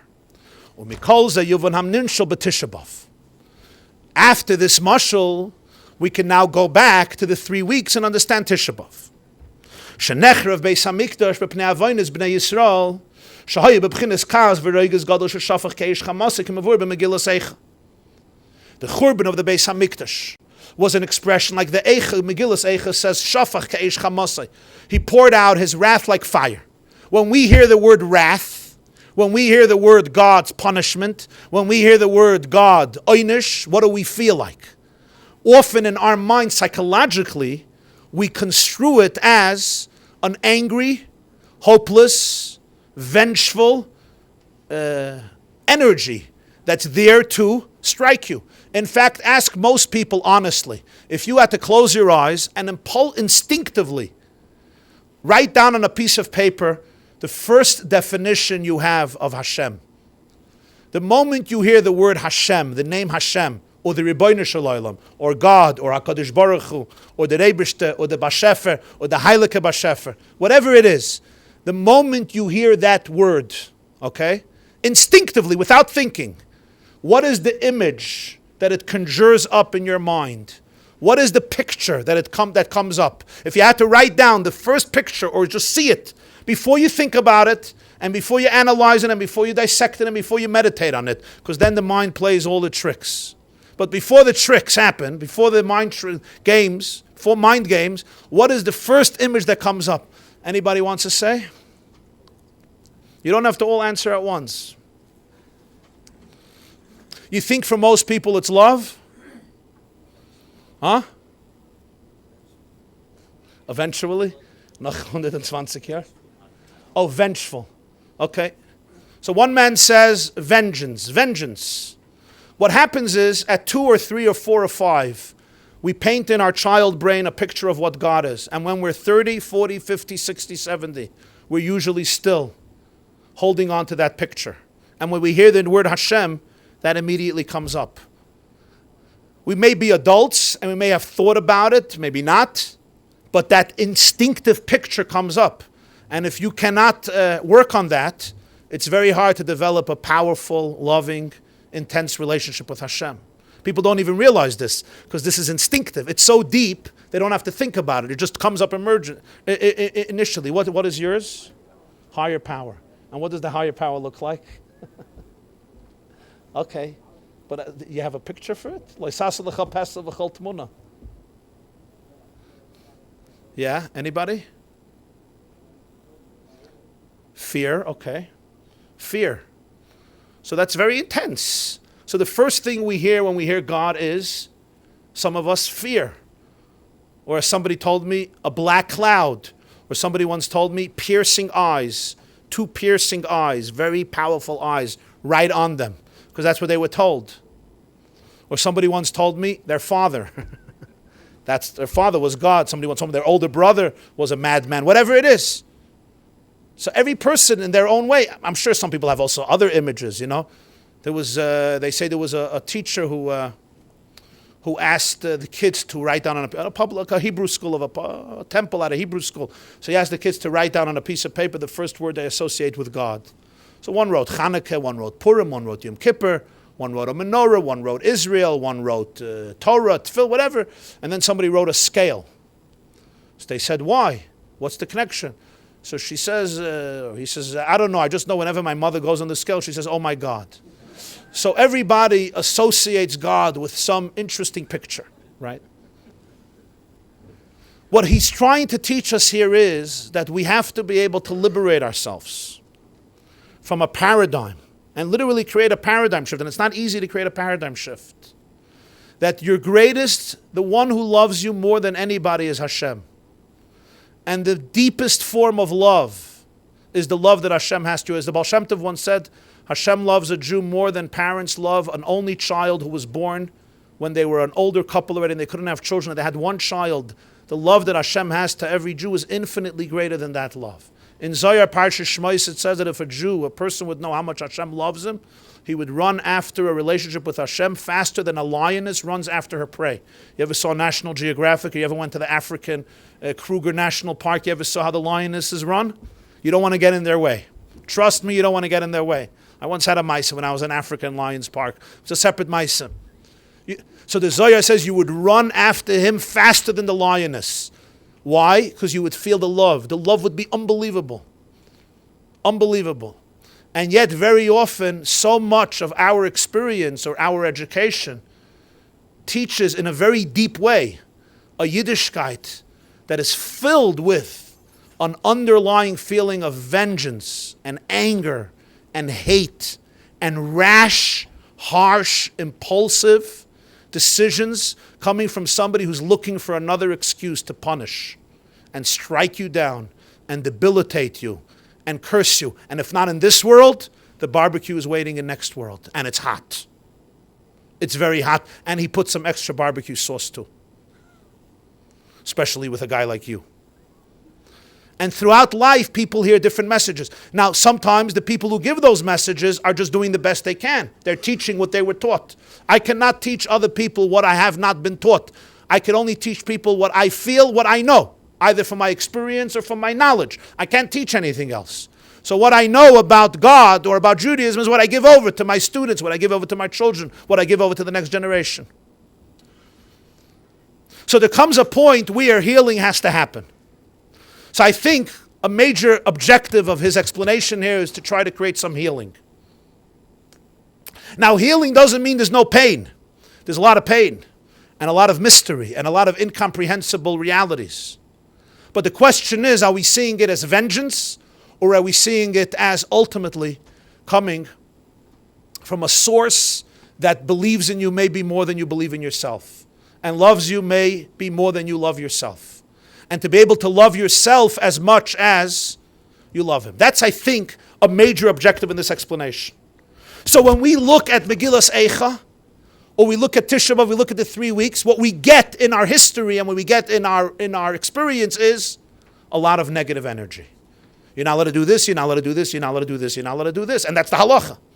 It's 3 weeks now, there's limitations. 9 days, even more limitations. Of course, the worst, no meat. You found that funny, okay? The men don't find it so funny. They all have to make siyumei mesechtas. They joined Daf Yomi for a few months. So he says, you have to look at the 3 weeks, you have to see the pnimiyus and you have to see the chitzonius. You have to see the inside and you have to see the outside. Kanal b'mashal. Upnimiyusi ya'ava b'rishvei sheba b'gilu gadol menahelim nesha b'ni b'chayri Yisrael.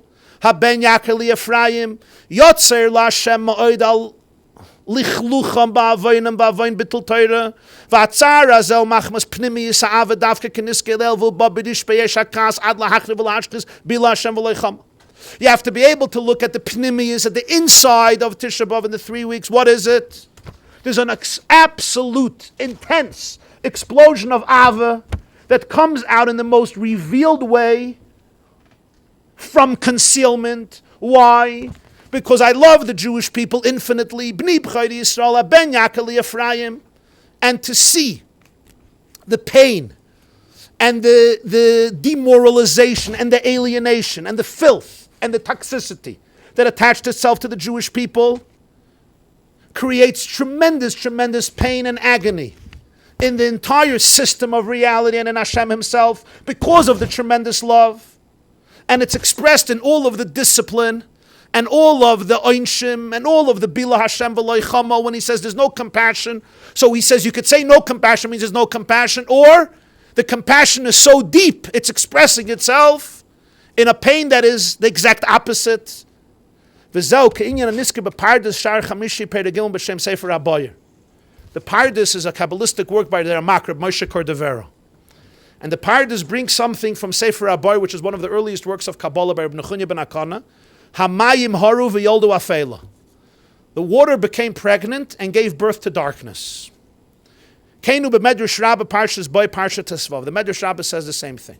The water became pregnant and gave birth to darkness. What does this mean? Moira, ki ilas v'sibas hagvura shu afela. The cause of Gvura, which is darkness, was water, which is Chesed. The water, the vapor of the water, produced darkness. Avraham gave birth to Yitzchak. The water gave birth to darkness. Water is Chesed, darkness is Gvura.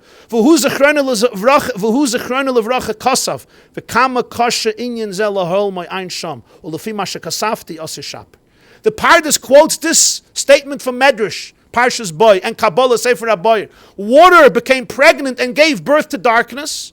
Avram gave birth to Yitzchak.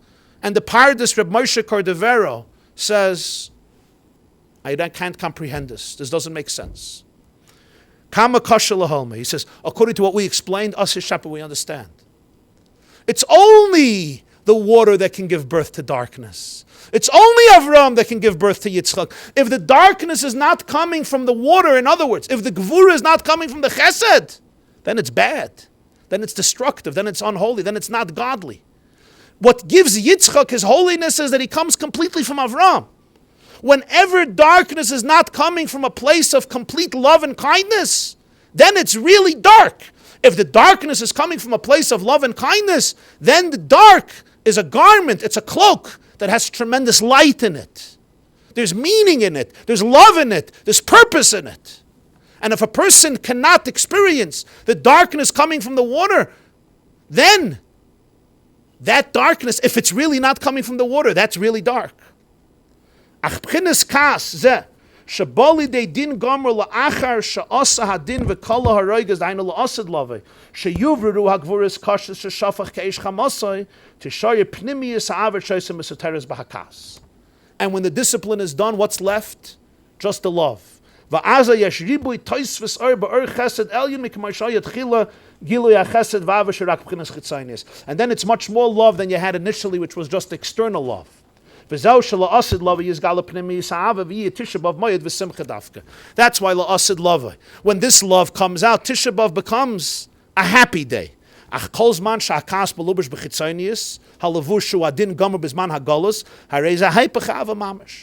If that's the case, why is it that during the 3 weeks one has to mourn? They should say it's the time of the greatest joy. The answer is, as long as a Jew is in Galus, so the love is enclosed in din, in severity, so therefore it's not a time of simcha, it's a time of avelus. That's what halacha expresses. Halacha expresses the garment that houses the love. And what he's trying to say here, that Nister is trying to show the love that's in the garment, that's in the pain, the meaning that's in it, the love that's in it, the hugging that's in it. Even though the halacha is paying tribute to the manifestation of it, which is din, which is discipline. Ach kol zman, aval acher sheyinochim Hashem alamai v'yoshuv l'liboy oiza ava, harei machmas hakas hakodem bola de gili pnimi yisava, v'zel winyan Shabbos nachamu l'acher Tisha B'Av, v'chein kol sheva de nechemta, v'zel shel osid lova yomru liyitzchak yata avinu, ki Avram hoyle des Yitzchak hainu chesed shebegvura zel gavoyim b'chinas chesed l'Avram atzma. The Gemara says in Psachim, based in Shabbos, based on a pasuk in Yeshaya, that l'osid we're going to say to Yitzchak, you're our father, because Yitzchak comes from Avraham. Yitzchak is Chesed, is Avram Holodes Yitzchak. In other words, Avram, from Chesed comes Yitzchak, which is Gvura, and that's higher than Avram himself. So the Asad Lava, Yitzchak is going to be the father, because the Simcha of the Asad Lava is not that we're just going to go back to a neutral state. When Mashiach comes, we're going to be able to see what the Gvura was all about. the cloak will be removed and we'll be able to see the depth and the meaning in the agony, and then you'll see a far deeper love was expressed in that than the love that's expressed just in an external interaction of positive energy.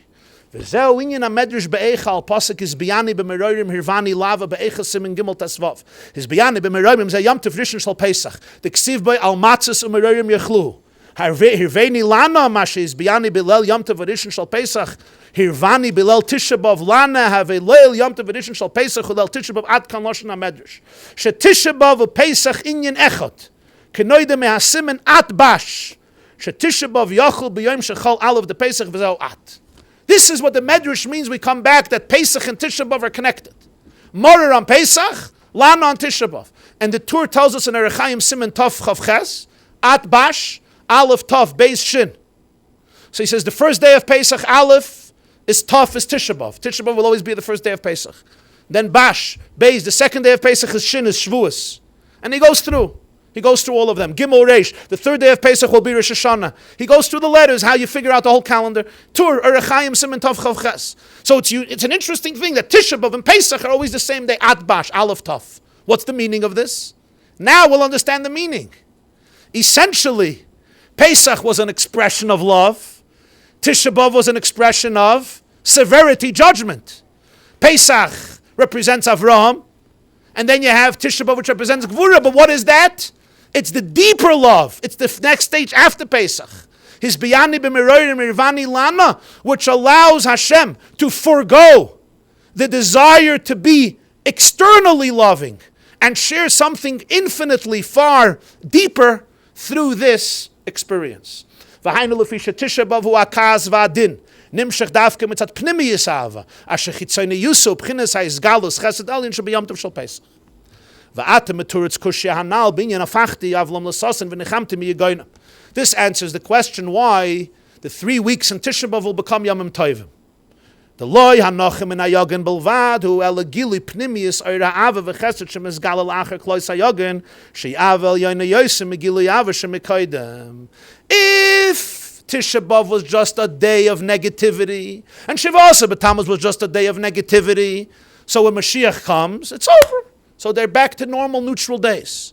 But what we're explaining here is that those days and those experiences contain within themselves an infinite, transcendent love that is more powerful than any other day. Just like in the discipline that the father disciplines a child, coming from absolute wholesomeness and holiness and calmness and love, there's a deeper relationship that is emerging than the relationship that emerges when they're just communicating in an absolutely fine and nice and cordial way. On the contrary, the depth of the discipline is coming only because of the depth of the pain. And the depth of the pain is only coming because of the depth of his caring. And the depth of his caring is only coming because of the depth of his tremendous love. So the depth of the discipline is commensurate always with the depth of the love. It's always the same thing. The question is, what am I getting? What am I experiencing?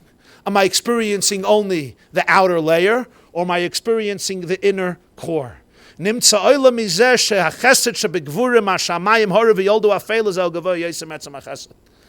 child of water is greater than the water, and the child of the water is what seems like darkness. So then back to the Magid, they came to Mara, the water was bitter.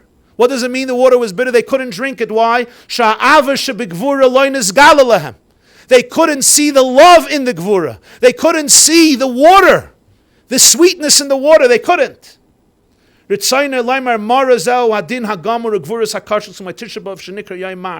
Mar represents harsh discipline. Tisha B'av is called Mar. It's a bitter day. Yoymar. But the core of the Mara, the core of Tisha B'av, the core of the Mar is Mayim, is water. Because the darkness came from the water. The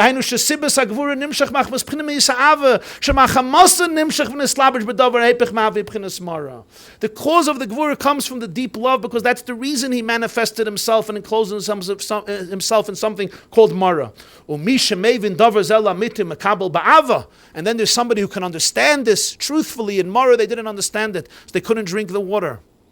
And then they came to Elima. Elima is Keli Ma. They realized that this is really Kale, but it's Ma. It's something beyond the regular comprehension, and therefore they couldn't relate to it. They had to expand their vessels in order to be able to relate to it in a particular way. So therefore, we come now back to the Apterav, that the 21 days between Shavasa B'Tamuz and Tisha B'Av are the source of all the 21 days of all the Yomim Tovim. Shabbos, Rosh Chodesh, Pesach, Shavuos, Rosh Hashanah, Yom Kippur, Sukkot, 21 days, Ach Tov L'Yisrael. That's why Parshas Pinchas is Bein HaMitzarim. What's the connection? The answer is all of the holidays, beginning with Pesach, represent expressive love. The Bein HaMitzarim represent a whole different type of love, a whole different depth of a relationship. But the tragedy or the challenge is that it's completely eclipsed. And therefore, when one looks at the outer layer of it, one sees calamity, alienation, distress, negativity. Hava lanu ezras mitzar, teaches the Maggid. Show me the Ezra in the tzar.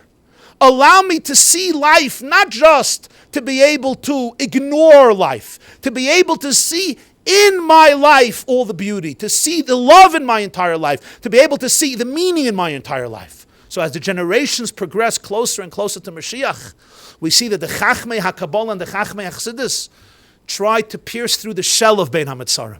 They say that the Heilig Kedushin of Yisrael Ruzhin on Tisha B'Av, his Chassidim, I guess they were bored, or they liked action. So they had this game in Shul, the night of Tisha B'Av. Whoever would walk into Shul, they had, generally Chassidim were never good at commemorating Tisha B'Av. If you want to have a good Tisha B'Av, you have to go to other types of shuls. That's the truth. Chassidim, none of them. They were never good. They didn't know how to do it. I once asked Rabbi Adin Steinsaltz from Yerushalayim, where are you going for Tisha B'Av? He says, you have to know, every Yom Tov, you have to know which type of shul to go to. He says, Tisha B'Av, you have to go to a certain type of community in order to experience it. If you want the real thing. So they say by the Ruzhin, they had this little game they had this cheer, and you would go in, and it was connected with a rope to the rafters. There were two guys on the rafters, and whoever would come in, they would put him down on the chair. He would sit down on the chair, and there was a rope there, and they would lift up the chair and bring him over the rafters. This was a whole game they had. The Heilig Kedushin, Rabbi Yisrael Ruzhin, was one of the great tzaddikim of the time. He walks into shul the night of Tisha B'Av. Now they didn't see the people from the face. They just saw them from the back. They didn't realize it's him. So he sits down on the chair, boom, they lift him up. He comes up, they took a look, and they see the Rebbe of Ruzhin. They mamish wanted to jump down themselves. He smiles a little bit, sheds a tear, and looks up to heaven, and he says, Ribono shel olam in Yiddish, as du hast gegeben deine Kinder a Tag Tisha B'Av, aber ich sah, sie wissen nicht, wie zu es halten. Nimm es weg von sie. You gave them a day, and they don't know how to do it. They just don't know how to treat it with respect. Why don't you just take it away from them? They don't deserve it. So as the generations progress towards Mashiach, the shell, the outer garment of the Yemei Bein HaMitzarim are pierced more and more. That one should be able to see not only, or not even so much, the expression of the negativity, but to be able to see the Ava, the tremendous love that exists in these days. So these days is Dafka Parshas Pinchas. The source of all the Yomim Tovim comes from here, because the external love is fueled and enhanced and invigorated by the true and deepest love that is expressed where? In the opposite garment that comes out in Bein HaMitzarim. And that's why it's going to be a great Yom Tov, the Rambam says. Why is it going to be a great Yom Tov? Because now what we have on Tisha B'Av and the Shavasa B'Tamuz is what? Calamity. And that's why we fast, because we're in the time of Golus. But what is it really right now? Not what it's going to be in the future. Really, it's a greater holiday than any other holiday. But the way it's being expressed now is through a lavush of pain, a lavush of distress. When the garment is removed, what do you see? You see more charged love, more charged holiness, more charged godliness than any other day of the year. That's why the Medrash says in Psik Terapsi, Ein simcha ba'ela b'Tisha B'Av.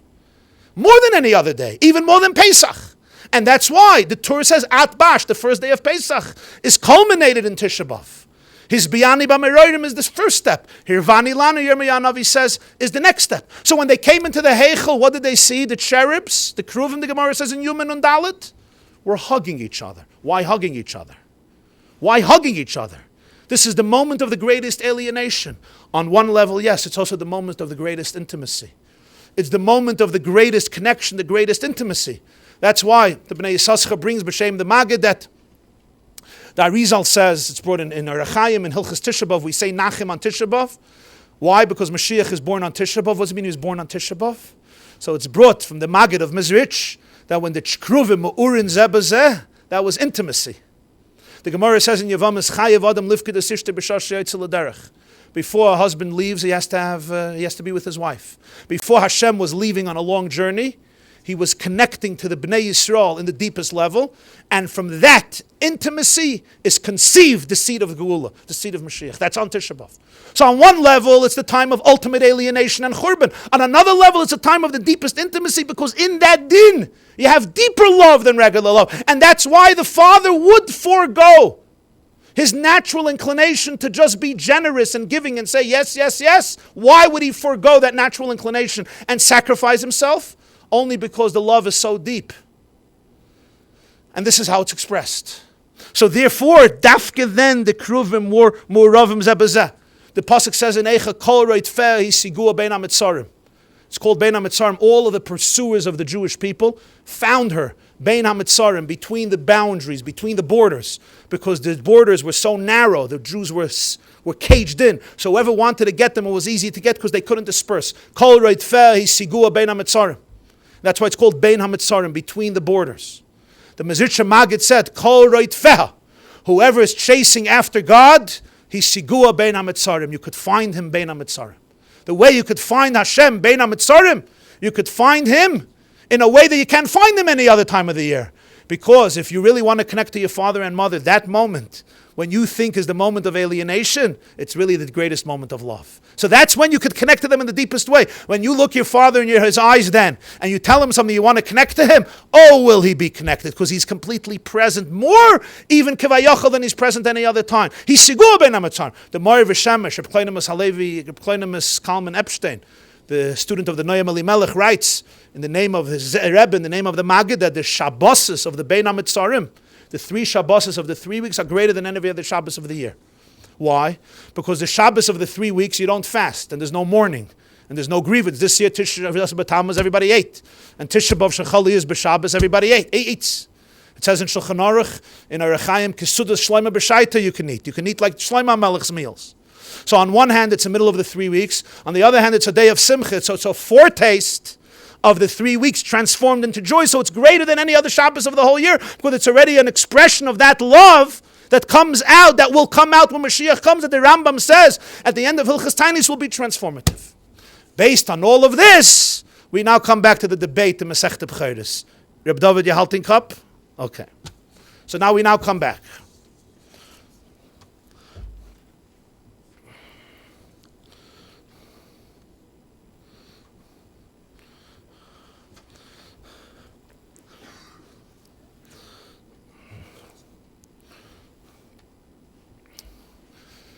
They bring out 2 eggs. Why 2 eggs? Says the Marsha, you know how long it takes for an egg to hatch? Anybody here has a farm in Monsey? Anybody? What's the lifespan of an egg? The mother hen sits on the egg, warms it in a very delicate balance. She can't sit too hard because she'll crack the egg and kill her chick. On the other hand, she has to warm it up. How long does she sit on the egg? Until the shell breaks and a lovely new life, a chick emerges, and the shell just goes to waste. How long? 3 weeks. The lifespan of an egg is 3 weeks. That's how long, usually, conventionally, takes to hatch. In other words, 21 days. They brought Rabbi Yeshua ben Chananya 2 eggs. In other words, 2 lifespans of 21 days. 2 eggs. Both look the same, 21 days. But one came from a black hen and one came from a white hen. Zakta Marsha, those are 2 sets of 21 days in the Jewish calendar. The 21 days that come from a black hen are the 21 days of the 3 weeks, Bein HaMitzarim, from Shivasa B'Tamuz till Tisha B'Av. They come from a black hen in the sense that they were born, they emerged from a black chicken, from a dark experience, from calamity, from distress. But there's another egg, another lifespan of 21 days that came from a white hen. And that represents, the Marsha says, 21 days from Rosh Hashanah through Hoshana Rabbah. Hoshana Rabbah is the 21st day of Tishrei. That finishes one era of Tishrei. From Rosh Hashanah through Hoshana Rabbah, 21 days. This comes from a black hen. This comes from a white hen. These are days of empowerment, days of joy. They include Sukkot, as Man Simchaseinu. They include Hoshana Rabbah. They include Rosh Hashanah. They include Yom Kippur. They include Asar Simei Tshuva. They're days of renewal, Ischatshus, days of Tshuva, and days ultimately of great Simcha, Sukkot, Man Simchaseinu. And they turn to the great sage Rabbi Yeshua and they say, Hakirna, which egg comes from where? I can't know.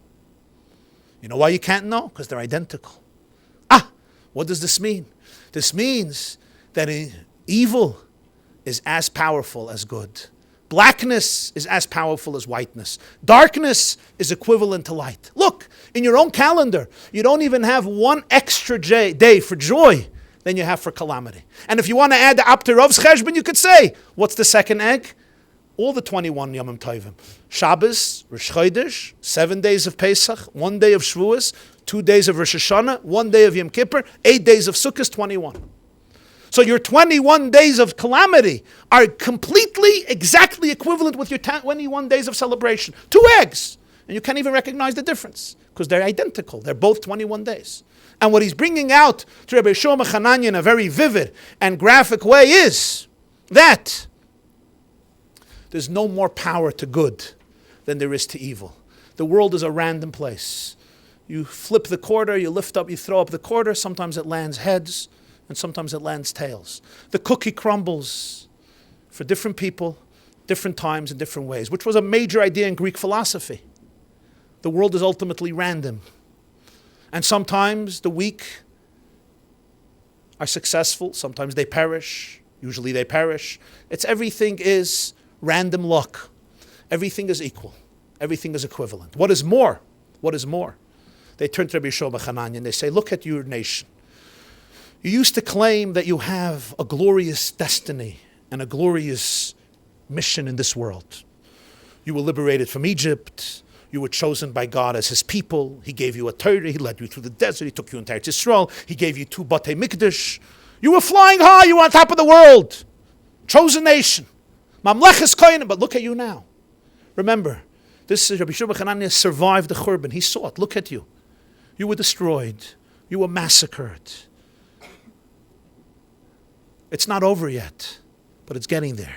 It's not dark yet, but it's getting there. Your 21 days of calamity have completely canceled out and obliterated your 21 days of celebration. I know you have 20 days of Yom Tov. Pesach, Yitzias Mitzrayim, Shavuos, Ata v'chartonim mikol ha'amim, Sukkos, l'man yedu dereseichem ki b'Sukkos eishafti es b'nei Yisrael b'Yitzias Eretz Mitzrayim. Rosh Hashanah, Yom Trua yiyeh lechem. Yom Kippur, b'lifnei Hashem titaru b'yom hazeh yechaper aleichem. Got it. But look now, you just had 3 weeks. You just had a Shivas Tamuz. You just had a Tisha B'Av. You had a Churban, and a real Churban. Millions, exiled, destroyed, crushed, massacred. You lost your sovereignty, you lost your political independence, you lost your army, you lost your government, you lost your spiritual epicenter, the Beis HaMikdash, you lost everything. You are now basically Koreit Face, you are a downtrodden, dejected nation, hopeless. Your 21 days of calamity have canceled out your 21 days of grace. One egg is not distinguishable anymore from the other egg.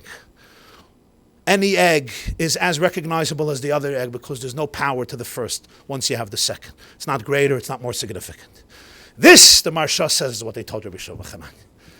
It's all in that word. They took out 2 eggs and they said, which egg comes from which? Now Rabbi Shlomo Chananya understood this.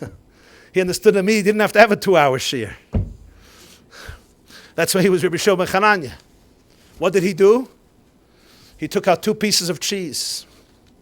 And he said, you see these 2 pieces of cheese? They come from 2 goats. They come from 2 goats, a black and a white. But both pieces of cheese are white. Now tell me, which cheese come from which goat? What was he saying? You're telling me that both eggs are the 2 eggs are indistinguishable. The white egg that comes from the white hen is indistinguishable from the white egg that comes from the black hen. And I'm telling you, here's 2 pieces of cheese. They both come from different goats, black and white, and yet they're both white. Even the one that comes from the black goat is also white. What was he intimating? Says the Marsha, he was talking about what? The two goats of Yom Kippur. On Yom Kippur, the Pasuk says in Parshas Acharei Mos, we offer two goats. One goat goes into the Holy of Holies. It represents that which is taken into the place that is the most sacred on earth. And the Aaron, the Kohen the Kohen Gadol would do a girl a lot. He would cast a lot. One goat was slaughtered and the blood once a year was taken into the Kodesh HaKadoshim and its blood was sprinkled achas l'mayla v'sheva l'mata. And then on the paroiches, or against the paroiches, and on the Mizbeach, the internal Mizbeach. This was the holy goat. Soil Hashem, God's goat. But there was another goat. And this goat acquired its name in English from the Pasuk in Acharei Mos. We call it the scapegoat. And the scapegoat is the goat that he puts on it all of the sins. It's as dirty as you can get. It has a lot. All the blackness, all the toxicity, all the chatoyim, transgressions, sins, mistakes, you put it all on that goat, poor goat, what it was carrying. You know, you look at two people, one looks like one goat and one looks like the other goat. What's the message in the second goat? A goat can carry away your sins? Really? The message is a very deep message. It's a very strange ritual. I mean, the Mefarshim struggle with this. It looks like a little bit pagan. The Ramban says. It looks very strange. It's like you take this goat, you put your sins on the goat, you send it down a mountain. What's going to happen? There's a very deep symbolism in this goat. And that is the greatest mistake that people make is they identify sin with themselves. I am sin. I don't make a mistake. I am a mistake. I don't do wrong things. I am wrong. Some people, when they heard from their father or mother or husband or wife or shviger or shver or mechanech or yeshiva, rebbe, whatever, you did so and so, what they hear is, I always do so and so. I could never get it right. I am the mistake. The symbolism of the goat of Azazel is you could take all your sins and put it on something else that goes away. It's not me. It's in me. It affects me. It exists in my psyche, but it's not me. You can distinguish yourself from it. That symbolism itself is priceless. Some people don't even realize how deep this runs in their system. That sin is entrenched in them so deeply, they don't think there's a part of them that is out of it. I am a sin. Ich bin schmutzig. I am essentially filthy. That's the worst filth. Your worst mistake is that you think that. That's your mistake. Everything else, it's toxic, it's negative. You could take it off. You can extricate yourself from it. You send a goat, and the goat you cast away. That's the symbol. And it goes down a mountain, and it gets shattered because that's really what it is. It's just brokenness. It makes you believe that is your essence, but it's really just brokenness. And they tied to the horn of this goat, the Marsha says from the Mishnah in Yuma, a red scarlet string. And what happens when they came there? The Mishnah says in Masechta Yuma, it would transform its color into white. As the Pasuk says, Im yiyu chataechem kashonim kasheleg yalbinu. If your sins might be like scarlet red, they will become white as snow. So you have two goats. And conceptually, they are black and white. Conceptually. One represents the blackness of the person, and one represents the whiteness of the person. One carries all of the sins of the person, and one carries all of the whiteness of the person. One is invited into the Kodesh HaKadoshim, to the Aron. It gets elevated, Reach Nichayach, in the most sublime and holy way, more than any other offering. And one is cast away to the Azazel mountain, carrying all the schmutzigkeit, all the filth and the dirt and the garbage and the gravel and the negativity and the toxicity and the venom that exists in the world. And yet, says the Marsha, both goats produce white cheese. Even the black goat, its color red was transformed into red. Even the black goat, what was its purpose? Its purpose was to bring out cleansing, to bring out atonement.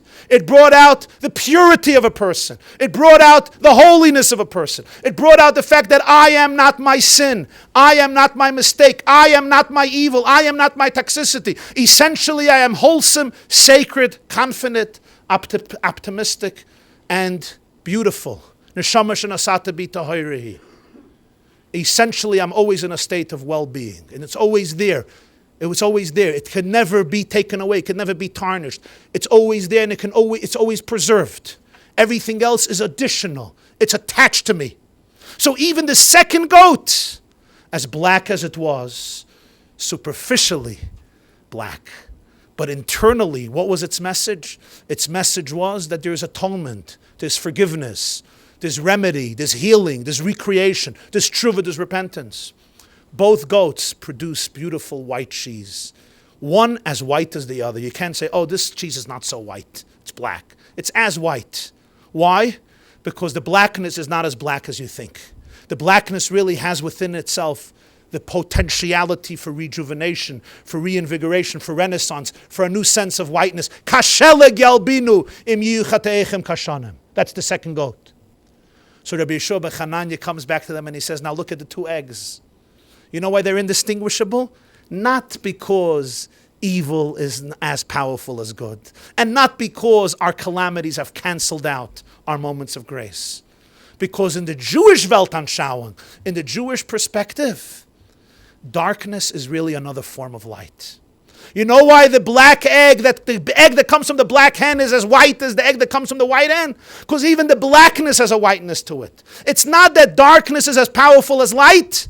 It's that light is as powerful as light. Because darkness is just another form of light. Everything is light. There's just two forms of light. There is light that appears as light, and there's light that appears as darkness. And as the Zohar says, you have to be mahapich. You have to be able to excavate and transform the darkness into light and the bitterness into sweetness. So everything is light. The question is what I'm seeing. Sometimes I see light as light, and sometimes I see a much deeper light. And when I see a deeper light, what does it look like? It looks like darkness because it's too deep for my eyes to be able to wrap myself around. It's Elima, it's Elima, it's Kelima, it's Shem Elikim Midas Hadin. But what is the inside of Elikim? Keli Chesed Ma. But I say what? I don't see it. And in fact, sometimes I see the opposite. So this darkness comes with a mission. It comes with a calling. And the calling is, here, go deeper into me and transform me into light. So therefore, the two eggs are indistinguishable. So therefore, the days of calamity are equal to the days of Yom Tov. You know why? On the contrary, because the days of Yom Tov come from the days of calamity. They're really one energy. It's really one energy of tremendous love, of tremendous light. The question is, if it's light that appears as light, or it's light that the human being needs to be able to reveal the light that exists in the darkness. That's a whole different form of light. So therefore, the 3 weeks, to sum up, I think, to give an example of, a very nice example, I think, of modern physics would be that the 3 weeks are like the black hole in physics that they talk about today in physics. The black holes are filled with endless light, tremendous amount of light. But they don't allow it to escape its pull. Because basically a black hole is a region of space in which the gravitational field is so powerful that nothing, including light, can escape its pull. So therefore, the gravitation is so powerful that it doesn't allow the light to come out at all. So what do we call it? A black hole. It's completely dark. Not because there's no light. Actually, because the light doesn't get scattered, the light doesn't get emitted, the light doesn't go out in all directions. The light is so focused, it's so concentrated, it's so intense, the pull is so powerful that there's more light than anywhere else. And because there's more light than anywhere else, therefore, when we look at it, the light doesn't come out, we call it a black hole. So for the one who doesn't understand the depth of reality, all they see is blackness. But somebody who looks a step deeper knows that the light over there is far deeper. So the job of the Jewish people is to penetrate the black hole and reveal the inner light, which is the light of Mashiach. Thank you very much.